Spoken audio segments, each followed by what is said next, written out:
All right, hello. This is Alex Ngo from your host of this tournament, JVCT. You might like the new logo change. I created it myself out of a plant symbol. A little lame, but probably I like making a color scheme for it. So whatever it is, you can always suggest changes. I'm fine with it. Um, Anyways, enough talk about the logo. This is my JVCT1 stat sheet.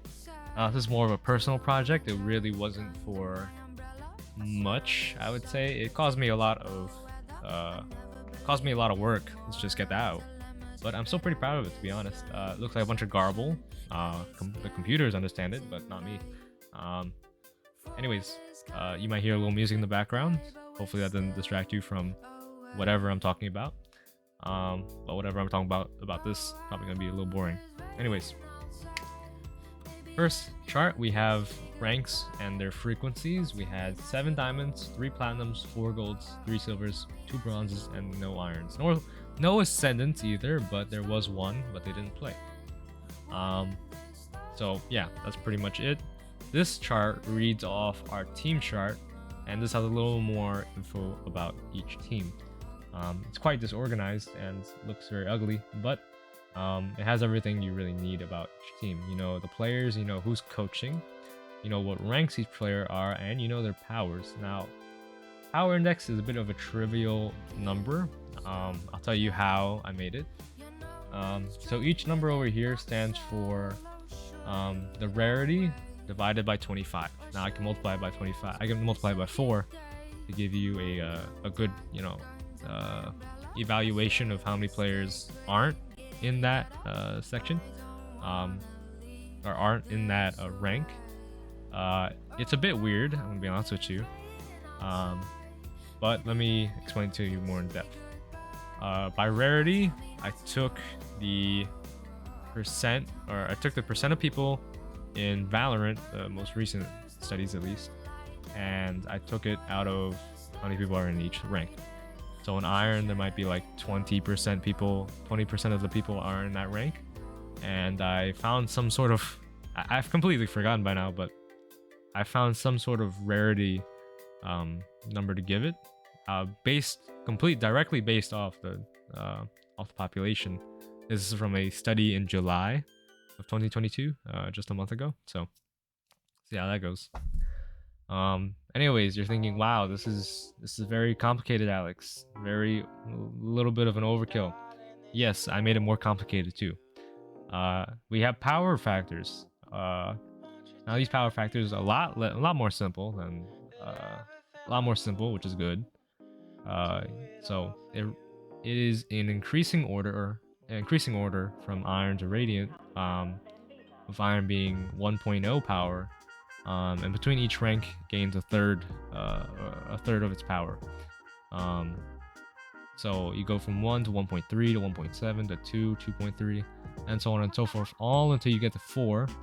And you think from Immortal to Radiant you get 3.6, but I thought Radiants were just a little bit better than Immortals, so I added an extra third. Anyways, finally, once you multiply these numbers together, you get the power index. So an iron would be ranked 23 on the power index, and bronze would be barely above it at 26, silver at 31, gold at 40, platinum at 50, and you can see there is a bit of a curve as you go up and up and up until you reach radiant with 100 perfect PowerPoint index, or just power index. So anyways, with each corresponding rank, I found the powers of each team based on how many ranks and what kinds of ranks they had. So Team Tittypix, even though they only placed second, or not only, but they placed second, they had the highest power index at 55, with 3 diamonds, a gold, and a plat. But Team Femboingers, the team who won, had 50. Now, to be fair though, this chart does not in any way or form represent improvement or subs. Subs, the only way it represents them is in a composite number, where the average of the power of a silver, which is here, and the power of a diamond sub, which is here, are mixed. So that would be the average of 31 and 61, 46. Not exactly fair, I will give you that. But I did not want to add an extra column in the process of breaking everything. I'm sure there was a work around that I didn't think of, but here we are. But you can also make the case that between teams, there is also a margin of error where teams within 5 power are still have a possibility to win. So power index is not exactly a great scale for success, but it does tell you about which teams are most stacked. Anyways, let's go on to this. Actually, I completely skipped our grand stat table. This is called the grand stat table. It is a compilation of ACS, kills, deaths, assists, pretty much all the stats you can find on the planet. Or not all the stats, that's a little bit of an exaggeration, but pretty much all the stats you need to know about every single person in this tournament and every single game they played. So I won't list out everything here, but I will explain to you. Average ACS is average combat score. That is a number. That's a pretty major number for each game. Tells you how well they did in combat. And those with the highest, for example, 336, those with the highest will have probably the best combat rating. Well, it is the best combat rating, meaning they did probably the best in their whatever duels they took. Okay. And multi-kills, I'll just explain that. Multi-kills are kill streaks above 3 or at 3. Econ is how much you spent compared to how much you've killed. And these are the records: 2-1, 0-2, 3-1, 0-1-2. I will say Large Bollocks probably my underdog in this tournament. So I was a little upset when they did lose. I was kind of rooting for them. But as the host, I'm not supposed to say that. So if you caught me saying that, you didn't hear it. Okay. Anyways, this side of the table, this is a new section. This is basically a more general section of the stats. This is more like team ACS, team kills, team deaths, assists, KD. So that's about it. Surprisingly, team KDs are even on both sides here. This is pretty cool. So yeah, this tells you the last position, who got knocked out where. These are grand final users. Actually, I found a mistake. The stars over here indicate that these people won the grand finals. Anyways, this is pretty much the same thing, but only in the grand finals games. These stats over here, these little check marks tell you who won the match in each game, and this tells you who won in the end. Actually, who won the tournament itself. Anyways, this is straight off of tracker.gg. You will find the exact same format, albeit there are no plants and defuses, which kind of made my job a lot harder. So this is pretty normal, I guess. It saved me a lot of time. But anyways, yeah, you can track this. You can see who did best where. Malik really showed up in game 1, and Ripple really showed up in game 2. So you can tell who had the more impact, I would suppose. Anyways, I would say the final part of this are trophies. Trophies are a little overkill, I won't lie. Let's have a look at it. So these are the titles. These are in numerical. These are in numerical format, meaning you can only see the records. So yeah, as you can see, Apex Predator. Someone who has the most kills will be considered the Apex Predator. And our Apex Predator for this tournament had 151 kills out of, I believe, 4 games, which is quite a lot. All right. Actually, maybe not 4. I think 5. Let me see. Like the record, 4 games. No, 4 games. That's pretty crazy. Actually, no, sorry, 5. It's actually 5 because they had 5 matches. My bad.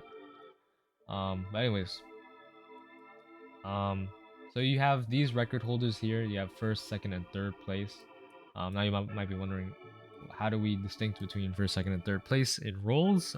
We have Discord roles for each person. For example, Sen, Zelsis, or Soulman. They have gold roles in 4 different categories, which is pretty good. But anyways, You have different titles. I won't be explaining them, but you can read them off if you pause. I'll give you a little time. Okay, there's your time. Record holders. If you were the most, dominant in this stat, you would get a plus plus next to your title. If you were second dominant, you get a plus, and a third would only get the title. But anyways, I counted the stats, and I found that these people won the golds, the silvers, and the bronzes. This is the most I think organized chart I've ever made. This is in sequential order, meaning titles first, and then their tiers, and the next title, their tiers, the next titles, their tiers, and then these are players awarded. The colors corresponding to the names of their teams. And this is more gold to bronze. This is, the top performers, second and third.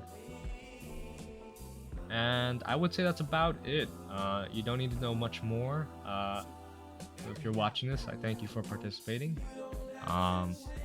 There will be another tournament. I don't know when or where or why, but I do know that we're pretty hyped for the next one. And I don't know about how financing is going to work for this. I mean, I have enough money or enough savings to continue a prize pool of $50. In fact, I could do 100. But I don't know if it's ethical because I get no profit from this, and I spend a lot more time and work around this tournament.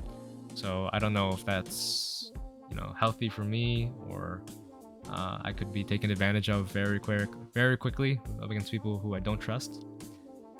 Fortunately enough, though, this first tournament was very kind to me. I trust a lot of these people already, and I'm very hyped for the next tournament. We'll figure out expenses later on, but for now, this is the JVCT1 stat sheet. You can check it out in the description.